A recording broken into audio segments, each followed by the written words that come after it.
नमस्कार। आज हम एक सफर पर चलेंगे, भारत के संविधान बनने की कहानी के सफर पर। ये सिर्फ एक किताब की कहानी नहीं है, बल्कि उस नींव की कहानी है जिस पर हमारा देश खड़ा है और करोड़ों लोगों की उम्मीदें भी।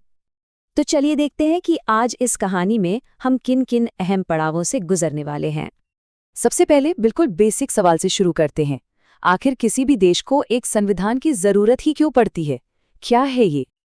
इसे ऐसे समझिए, संविधान किसी भी देश का अल्टीमेट रूल बुक होता है, एक तरह का यूजर मैनुअल। ये वो दस्तावेज है जो बताता है कि देश चलेगा कैसे, सरकार का ढांचा क्या होगा, उसकी शक्तियां क्या होंगी, और हाँ, सबसे जरूरी, नागरिकों के अधिकार और कर्तव्य क्या होंगे। मतलब यही देश का सबसे बड़ा कानून है। तो संविधान एक साथ कई जरूरी काम करता है।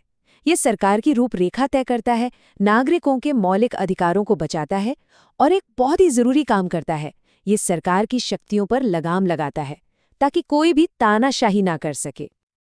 अच्छा, अब जब ये समझ आ गया है कि संविधान क्यों जरूरी है, तो सवाल उठता है कि इसे बनाया किसने। चलिए अब उस संविधान सभा के बारे में जानते हैं, जिसके कंधों पर ये ऐतिहासिक जिम्मेदारी थी। और ये देखिए, ये जानना कितना दिलचस्प है कि ये संविधान सभा कितनी विविध थी। इसमें कुल 389 सदस्य थे, जो ब्रिटिश भारत के अलग अलग प्रांतों, देसी रियासतों और चीफ कमिश्नरी क्षेत्रों से आए थे। कोशिश ये थी कि पूरे देश की आवाज इसमें शामिल हो। इस सब की शुरुआत हुई 1946 के कैबिनेट मिशन प्लान से। इसी प्लान ने संविधान सभा बनाने का रास्ता तैयार किया था। फॉर्मूला ये था कि लगभग हर 10 लाख की आबादी पर एक प्रतिनिधि होगा, जिसे उस प्रांत की सभा चुनेगी। और बस यहीं से शुरू हुआ उस महान दस्तावेज को बनाने का वो लंबा और मुश्किल सफर, जो कई चुनौतियों और यादगार पड़ावों से भरा हुआ था। ये टाइमलाइन उस पूरे सफर की एक झलक देती है। लगभग 3 साल का सफर। 9 दिसंबर 1946 को जब पहली बैठक हुई, वहां से लेकर 26 जनवरी 1950, जब हमारा संविधान पूरी तरह से लागू हुआ, हर तारीख अपने आप में एक कहानी है। इस बीच 1947 में देश का बंटवारा हो गया, और इस एक घटना ने सब कुछ बदल दिया। बंटवारे से पहले संविधान सभा कैबिनेट मिशन प्लान के तहत कुछ बंधनों में काम कर रही थी, लेकिन बंटवारे के बाद ये सभा पूरी तरह से संप्रभु हो गई।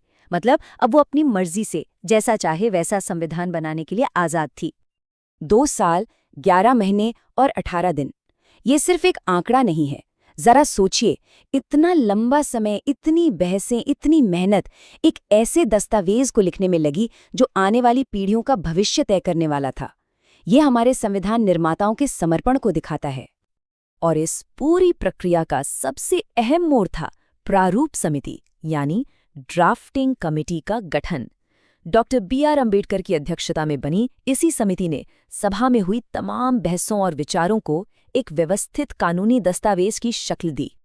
एक और दिलचस्प बात, हमारे संविधान निर्माताओं ने सब कुछ शून्य से शुरू नहीं किया।